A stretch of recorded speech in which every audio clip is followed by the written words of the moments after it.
nggak sampai 15 menit ya lu udah tahu gimana cara gua entry swing.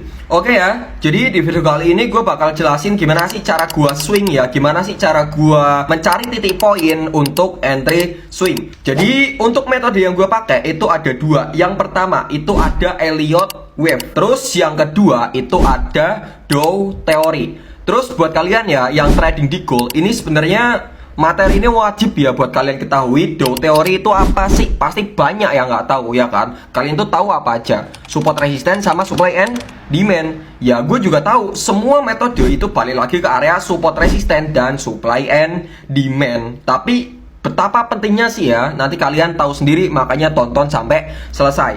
Di sini gue bakal jelasin dulu ya tentang Dow Theory. Jadi Dow Theory itu dibagi menjadi tiga. Yang pertama itu ada primary trend atau siklus utama dalam market. Nah ini biasanya ada di time frame daily. Nah ini ada di time frame daily nih. Daily disebut juga dengan area primary trend. Yang kedua itu ada yang namanya secondary trend. Ini biasanya ada di time frame H4. Nah kan di dalam struktur itu kan juga ada struktur ya kan. Nah di dalamnya struktur lagi, struktur menengah ya, ini atau area secondary trend itu ada struktur lagi, ada strukturnya lagi, struktur kecilnya market nih. Ini biasanya ada di time frame H1 atau di time frame M15. Ini disebut dengan minor trend. Nah, di sini ada tren kecil dalam market. Jadi tadi ada apa aja? Yang pertama itu ada tren besar ya atau siklus market. Yang kedua itu ada primary trend ya atau tren menengah. Yang ketiga itu ada minor trend atau tren kecil. Seperti itu. Sekarang saya kasih contoh. Jadi untuk primary trend itu dibagi menjadi tiga. Yang pertama itu public partisipasi. Public partisipasi itu apa sih? Yaitu orang-orang sedang FOMO-FOMOan pada ngebeli. Nah, terus kalian di sini ngapain? Ya lu ikut beli. Ya lu haram hukumnya buat nge-sell. Lu nge-sell lu mati, bos. Ya. Ini yang pertama nih, ya kan? Ini yang pertama dalam fase public partisipasi. Terus yang kedua gimana? Dalam fase distribusi akumulasi atau flat. Terus public partisipasi, distribusi, akumulasi. Ketika market itu ngebuat area public partisipasi, lu ikutin aja harusnya, jangan dilawan ya. Terus ketika marketnya itu udah mulai turun ya atau dalam fase distribusi di mana smart money itu pada keluar, ya lu juga harus tetepin ikut arusnya ya, lu harus tetap ikut arusnya. Lu nge-buy, lu buy bos. Seperti itu. Jadi apa yang harus kalian lakukan ketika market itu mengalami public partisipasi? Lu buy only, lu cari support, entah support di daily, H4, H1, seperti itu. Kalau market sedang mengalami area distribusi, apa yang harus lu lakukan? Ya lu sell only, lu ikutin. Nah, ketika market itu ngebuat area akumulasi, lu juga ikutin. Nah, di sini kita nanti memakai Elliott Wave. Lu di sini bisa nge-buy dan bisa nge-sell. Ketika market itu ke breakout, di sini dia ngebuat fase public partisipasi. Nah, public partisipasi, distribusi, akumulasi. Nah, public partisipasi, distribusi, akumulasi. Ini akumulasi nih pasti. Nah, sekarang kita lihat.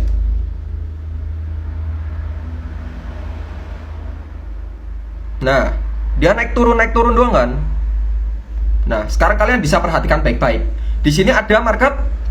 Nah, ini dalam zona akumulasi nih, dimana smart money itu pada masuk semua.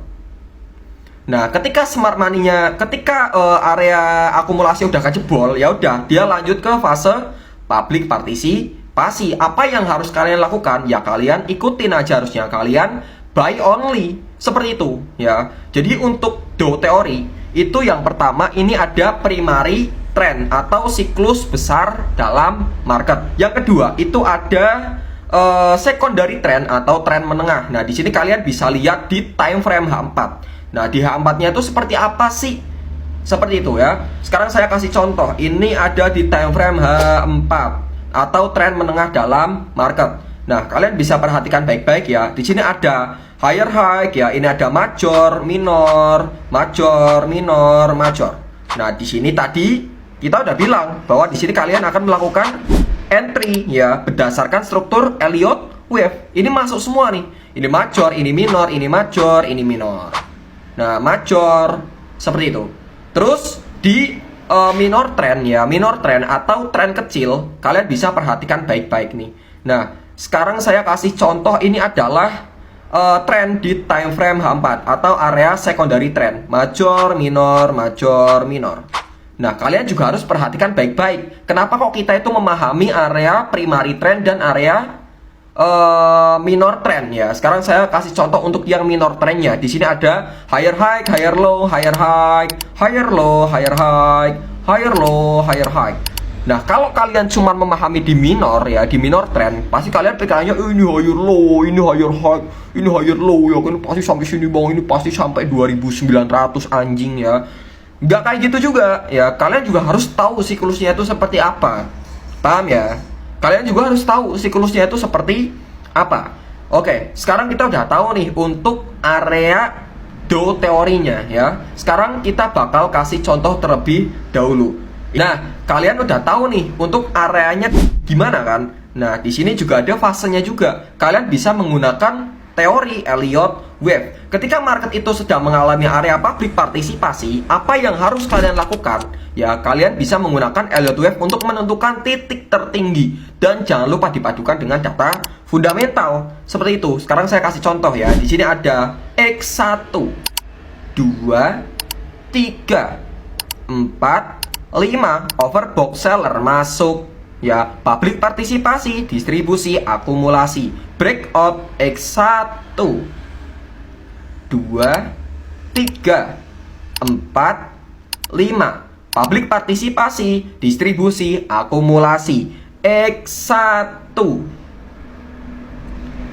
2, 3, 4, 5 public partisipasi, distribusi, akumulasi. Kalian buy buat swing gitu ya. Makanya kalian itu jangan mapping di M1. Kalau lu mappingnya di M1 ya lu nggak tahu goal itu mau kemana gitu. Kalian nyarinya itu data fundamental yang high impact gitu loh, bukan yang news CPI boy, NFP sell ya kan, Dior ya, XAU USD sell, BTC USD buy, GBP JPY buy, buy. Ya udah ya, makanya lu gak usah sosokan lah ya mapping di M1 apalah ya, itu gambler coy ya. Lu udah mapnya di M1 terus entry-nya tok ya, gak FOMO, gak kaya matamu ya, pancal beda sih. Dah, seperti itu. Sekarang kita lanjut lagi ke pembahasan ya. Kalian bisa perhatikan baik-baik ya. Di sini ada X1, 2, 3, 4, 5 overbought seller masuk. Di sini ada X, A, B, C, korektif kan? Korektif. Nah, di sini ada area support resisten di time frame daily. Gitu. Ini ada center di time frame daily. Kita konfluenkan dengan time frame yang lebih kecil lagi. Nah, untuk syarat area support resisten itu semakin besar time frame probabilitasnya semakin tinggi. Ya, semakin besar time frame probabilitasnya semakin tinggi, dan semakin banyak tersentuh itu probabilitasnya juga semakin tinggi. Bukan yang semakin banyak tersentuh berarti zona itu sudah zona itu sudah nggak ada impact ya kan, udah lemah ya kan matamu ya. Itu kalau supply and demand itu masih masuk akal, tapi untuk area support resisten itu menurut saya sih enggak ya. Jadi semakin banyak tersentuh berarti di situ kan terdapat banyak sekali transaksi gitu. Sekarang saya kasih contoh. Oh, di sini ada area pantulan nih, ya kan? Oh, di sini ada area pantulan di sini satu. Kalian nggak tahu ya bahwa di sini juga bakal ke breakout. Sekarang saya kasih tanya nih. Ini di sini ada area tersentuh ya, tersentuh